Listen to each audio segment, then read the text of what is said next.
Hey guys, what's up? It's Joe Rady from Rady's Rides. We're back at it again, and guess what? I have some turbocharged all-wheel drive goodness for you. What is it? It's this vehicle right here. This is it. This is a 2024 Mazda 3. This being, like I said, turbocharged all-wheel drive. But before we get into this hatchback that has a little bit of pep to it, a little bit of zoom, let's talk about what's going on here. Boy, oh boy, have things changed for Mazda. And it hasn't been all bad. Obviously, the new CX-90, amazing SUV with that straight six turbocharged power plant. You got the best-selling vehicle in their lineup, the CX-5, and of course, that two-door sports car convertible that has sold more than any other two-door sports car convertible before it or after it, the mighty Mazda Miata. Now, what's interesting is that once upon a time, in a galaxy very far away, it seems like, there was a vehicle that brought that hot hatch compact car goodness. It was the Mazda Speed 3. Well, guess what? That vehicle no longer exists, and Mazda has sworn, they've actually been keeping a promise that I wish they wouldn't keep. They're never going to bring back a Mazda Speed vehicle. But what we have with this Mazda 3 is the introduction of a turbocharger and all-wheel drive. Now, in this compact car segment, there are a lot of true hot hatches. Of course, you have the Honda Civic Type R. You have the Acura Integra Type S. You have vehicles like the Hyundai Elantra N, which isn't a hot hatch, but it is in that performance compact car segment. The car they used to have, the Veloster N, but you know what? There's one OG there that is still in existence that when you're comparing apples to apples pricing is going to be a tough decision to make. What vehicle is that? The Volkswagen GTI. So what I want to find out is if you're looking for a hatchback, a true hatchback, compact performance type car, you could call it a hot hatch comparison. Do you go old school OG with the GTI, or do you go with this Mazda 3 Turbo? Let's go ahead, let's dive in and find out. Right off the bat, when it comes to style, Mazda just knocks it out of the park. I love their design philosophy about not having any just straight lines. There's lots of curves, there's a lot of good things happening with the style of this Mazda 3 Turbo. Now at the front of the business, some of the best lighting you're gonna find in the auto industry. I love the way they have the LED daytime running lamp. You have adaptive headlights, which means that they move with your steering wheel, and our LED turn signals. Everything housed nicely up top.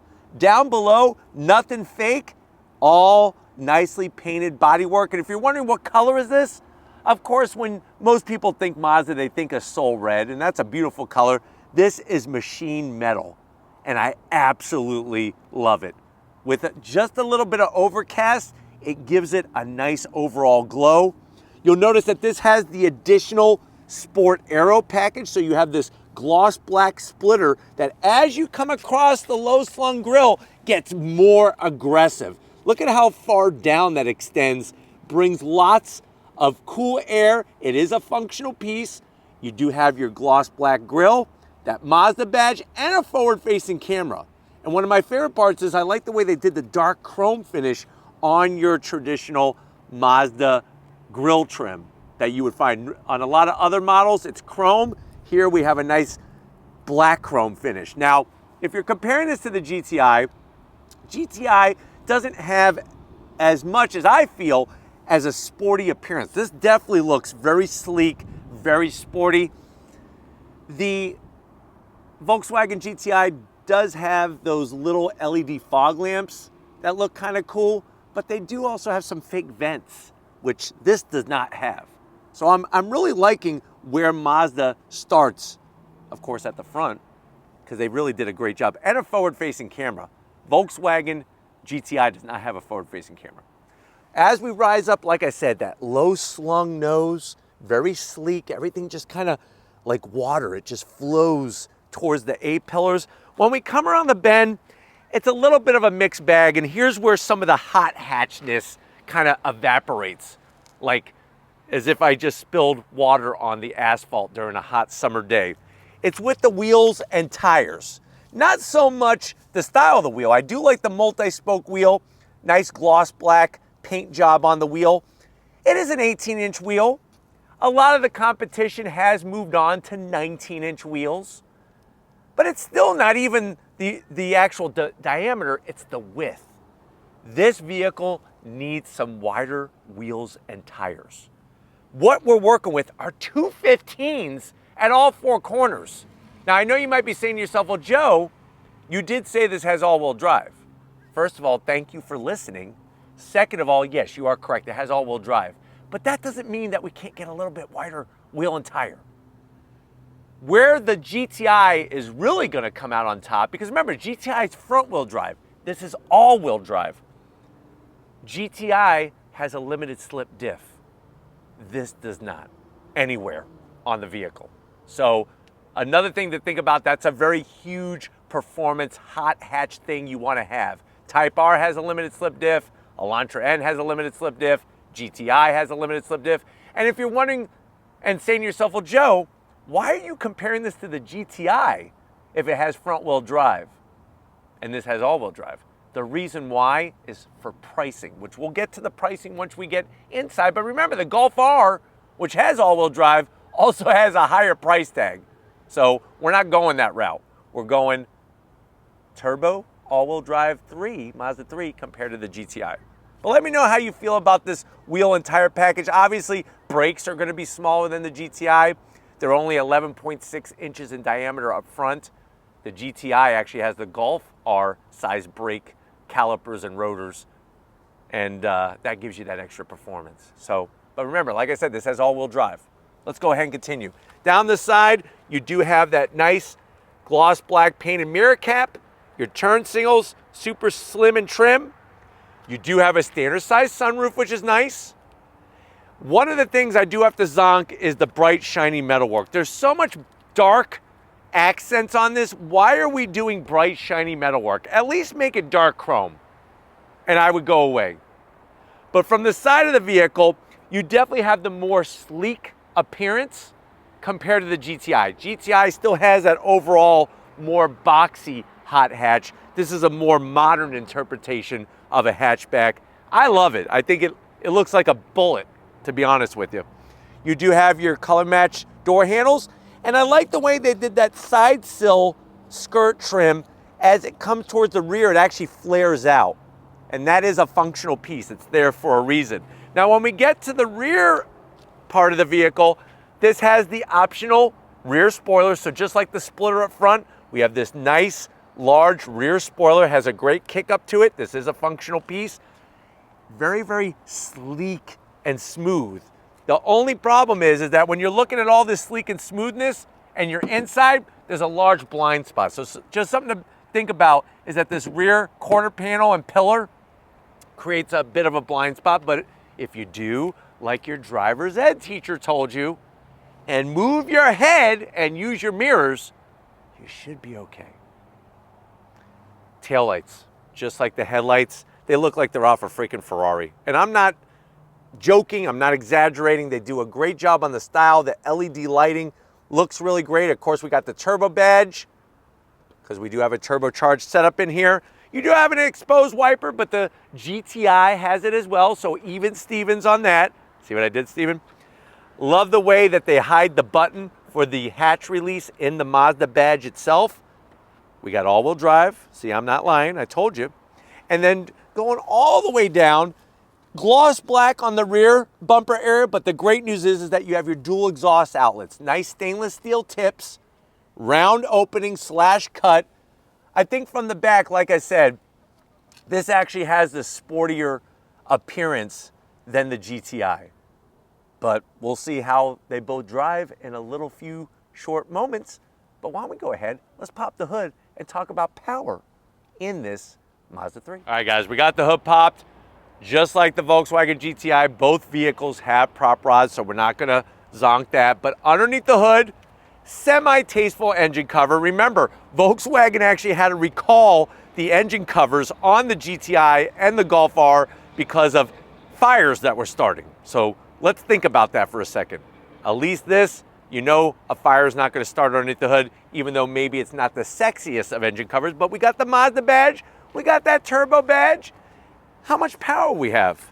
It's a 2.5 liter inline four turbocharged engine, putting out 250 horsepower, 320 pound-feet of torque, made it to a 6-speed automatic. The biggest zonk, no manual transmission. And that's where the GTI comes out on top. At least here in the United States, we still have the availability of a 6-speed manual, or you could go with the dual clutch DSG transmission. That's a 7-speed dual clutch transmission. But with this particular vehicle, with the 6-speed automatic all-wheel drive, 0 to 60, 5.4 seconds. Top speed is governed to 134 miles an hour.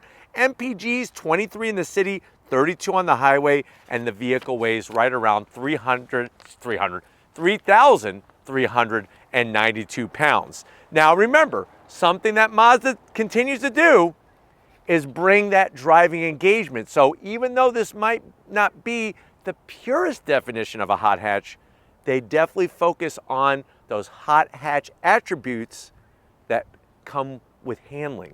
But why don't we go ahead, let's fire this up and hear what it sounds like.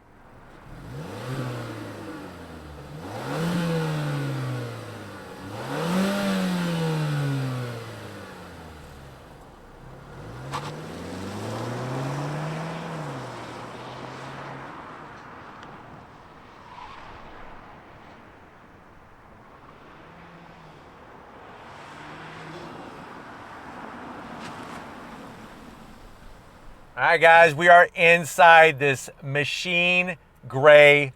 I like to call it machine metal or heavy metal, even though that's a color from Toyota's lineup. But definitely the color of this vehicle, I'm really digging. I actually might take it over Soul Red. But being inside this Mazda 3 Turbo, it's going to be interesting to talk about how it compares to the GTI, especially at the price point. I know you're probably saying, well, Joe, don't leave me hanging. Let the cat out of the bag, spill the beans. How much is this Mazda 3 Turbo? I'm going to tell you right now. I hope it's been worth the wait. This one, with the extra aero and, of course, with the options it has, of course, with the all-wheel drive and the turbocharger, you're looking at MSRP of $38,000. Let's see how it stacks up against the GTI. To the door panels. I love the style of this vehicle. Soft touch material up top, in the middle. I like the contrast stitching. And then we have the 12-speaker Bose sound system with an aluminum speaker grill cover on the doors. That's a nice thing to see. What I don't like, and that I have to zonk, is the gloss black around the switchgear. Door pocket is a good enough size to where you could easily get, I would say, 6 Bavarian cream donuts and a huge bottle of chocolate milk to wash it down. Now, going from the door panel to the dash, same thing. Mazda's doing something a lot of the other brands aren't doing, where they're bringing luxury and not bringing luxury prices. So I love the way the material is, the contrast stitching, soft touch. You slide on in, and guess what? I got something new for you for 2024. If you go with a turbo all-wheel drive model, you actually get a new 10.25-inch screen, infotainment system screen. It is that floating screen style, but that's up from 8.8 inches. And if you don't go turbo all-wheel drive, you are going to be left with the 8.8-inch screen. But we got 10.25. It's still not a touchscreen. I'm okay with it. We need to get over that, because then you don't have to worry about fingerprints. And to be honest with you, compared to the GTI's infotainment system screen setup and all their lack of buttons and switches, I am liking this a lot more. To go through the system, you're just going to use the direct drive control knob, which I'll show you that in a second. But here I am going through the different settings. And once you get into whatever you need, whether it's information, your fuel efficiency monitor, whatever it is that you need, you can do that so simply by hitting the buttons and the direct drive control knob. And of course, you have your full navigation. I throw it into reverse. Look how clear the resolution is. It's absolutely stunning with your trajectory, 360-degree cameras, and then working our way down, like I said, real switches and knobs. And they have a nice, listen to this. It's got a nice click to it. feels just like a Wells Fargo safe from 1894. You got your blower fan speed, dual climate control, 3 stages of heated seats, heated steering wheel, your start-stop button, and we now have, for 2024, wireless charging. You got your pad right there for your iPhone 68. 2 cup holders. The problem is I don't like it when the cup holders are in front of the shifter because you can't put larger bottles here because it'll hit this area. But this is going to control your 6-speed automatic, traditional torque converter automatic transmission. You do have a sport mode. It's real simple. You just go like that. Shut off sport, off, on, off. That's all you need. There's that direct drive control knob. Love the way it's got the metal style finish. You got a real volume knob, which is great. Super Charmin soft. Look, they even do the stitching on the sides here. Soft material. Love the way you could just slide it back like this and have access for your Twinkies, or you could open it up all the way, just like that. 2 USB-Cs, a 12 volt, and you could fit, I would say, about 16 Twinkies in here. So you got plenty of snacks for your next road trip, and look at where you're gonna be sitting. Nice leather interior, perforated material, decent bolstering. The zonk is manual adjustment for the passenger, but the redeeming effect is I have an 8-way adjustable seat, electric for the driver's side, and a standard size sunroof, which is nice. But why don't you come over to the business end? I want to show you behind this sporty steering wheel in the Mazda 3 Turbo. All right, guys, here we are, business time behind the wheel. You do have 2 memory seat settings for the power seat. Love the way it's got your easy to get to controls. My one zonk is the pedal box. Not that it's bad. I like the large dev pedal, but I just wish everything was aluminum style, just like you get on a Volkswagen GTI. These seats, they don't have a lot of bolstering, but boy, are they comfy. And that's one of the things. It's sort of like, what do you value more? Do you want a little bit more sportiness through the twisty bits? Or do you want a little bit more sort of like a GT effect for longer road trips and having a little bit more comfort? That's what you have to weigh here. Steering wheel, absolutely perfect. The leather, the stitching, nice thin spoke, flat black on all the switch gear. You do have paddles to go up and down your 6-speed automatic transmission. It is a manual tilting and telescoping wheel. And then I'm fine with the dash. I don't need a full digital display like the GTI has, but you have your digital center area with your speedometer. You can switch to different information, which is cool. And then you have your analog gauges that flank on both sides. And you also do get a head-up display, which is nice. But remember, I'm 6 feet tall. It is a little tighter in here because you can't, it's like a compromise. You can't have sleek aero shape and tons of room inside. This is, I think, a good compromise, whereas the GTI is a little boxier. But why don't we go ahead, let's get in the back seat because I think it's gonna be a no-brainer who wins. All right, guys, back seat time. And unfortunately, this is an area where the GTI kind of wins hands down. And it all comes down to the shape of the vehicle. You know, that sleek shape, that sort of like teardrop shape. You can feel where my head is closer to the headliner here than it was up front for sure. The sides come down a little bit lower, so getting in and out is a little tougher compared to the GTI. But let's talk about the good points. You have that wonderful leather all the way around. I like the way they carved the back of the seat out to give you a little bit more leg room.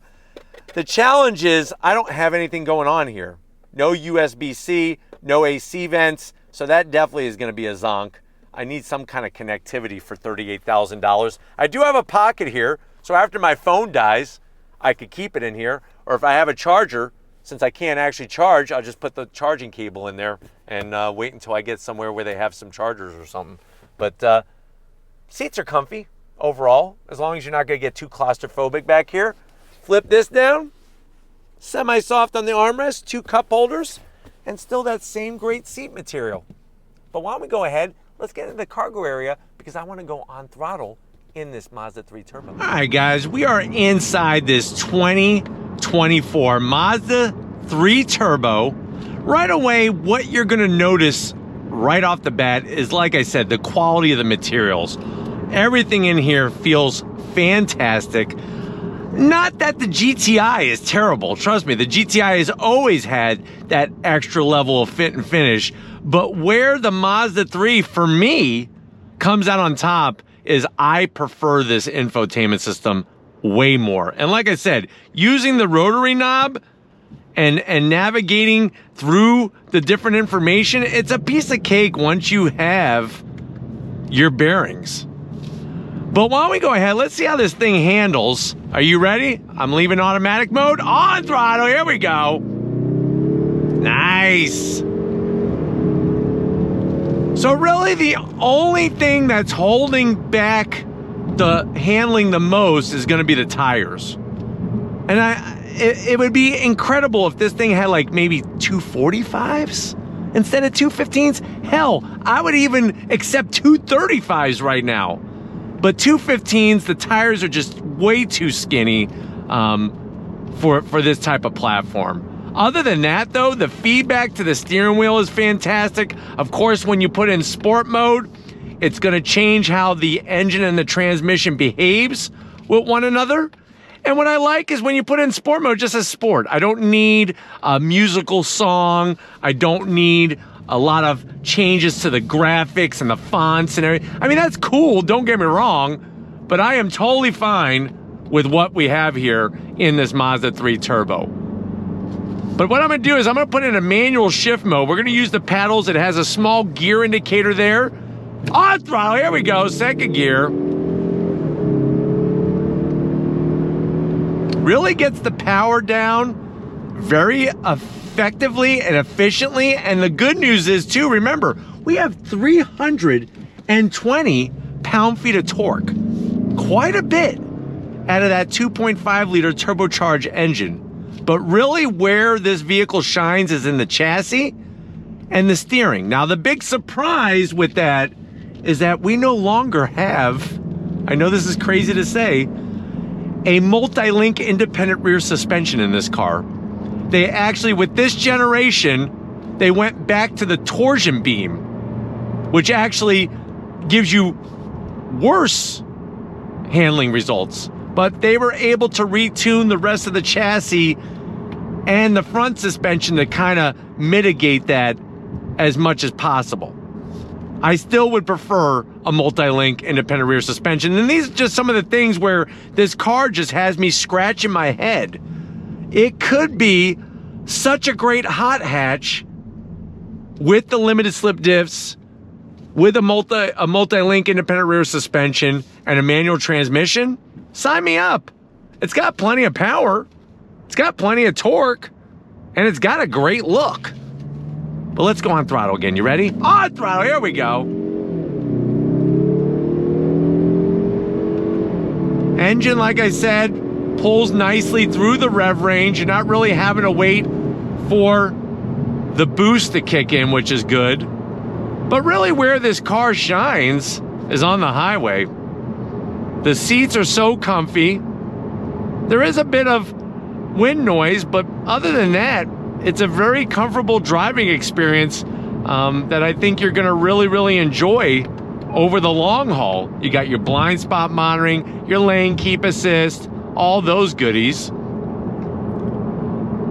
Visibility out the front is great. Out the back center, you're good, you're golden. Just like I said, use your mirrors to get rid of the blind spots on both sides of the car. And I think you'll feel very comfortable. But let's be honest, the GTI does have the better environment for driving to where you're going to be able to see a lot better. I mean, that's hands down the shape of it compared to the shape of this vehicle. But there's just something about the sleek exterior that I really, really like about this Mazda 3 Turbo. But as you can see, it's got plenty of go-go juice. And it reminds me of, you know, the good old days. Zoom, zoom. That's all we needed. Here we go. Round and around and around we go. On throttle. Like I said, there's not enough sidewall resistance from those tires. I wish it was a little bit wider tire and just a little bit sportier tire spec, and this thing would corner even better. even with the torsion beam in the back. Now, of course, if you were to go do a track day or an autocross event, a GTI is really going to shine over this vehicle, even though the GTI is front-wheel drive and this is all-wheel drive. But just something to think about when looking between the two vehicles. But I think, like I said, if you're looking for a great daily driver, that everything is easy to operate, this is better than the GTI. But we need to get back to where it all started, so I hope that this has been enough information for you. We're going to get back where it all started and wrap this one up, so I'll see you in a split second. All right, guys, been another great day in many different ways with this Mazda 3 Turbo. We definitely got to thank the whole Mazda team for allowing us access to this press fleet vehicle. Let me know what you think. Is this the way you would spend your money if you wanted a performance-based hatchback with a turbocharged engine? Are you going to go Mazda 3 Turbo, or are you going to go with the OG, the Golf GTI from Volkswagen? Let me know down in that comment section. But if you're new to the channel, you're on your way out, hit that subscribe button. I promise you it's worthwhile. Come back for more. If you are a subscriber, thank you for being part of the Raised Reds family. Of course, we need to give it up. Stephen Flood Photography. I actually had to get some toothpicks for this one. He's been partying a lot, staying up late at night to hold up his eyelids so that he could get the filming done. Thank you, Stephen, for hanging in there. And just like always, guys, I'll see you on the next ride.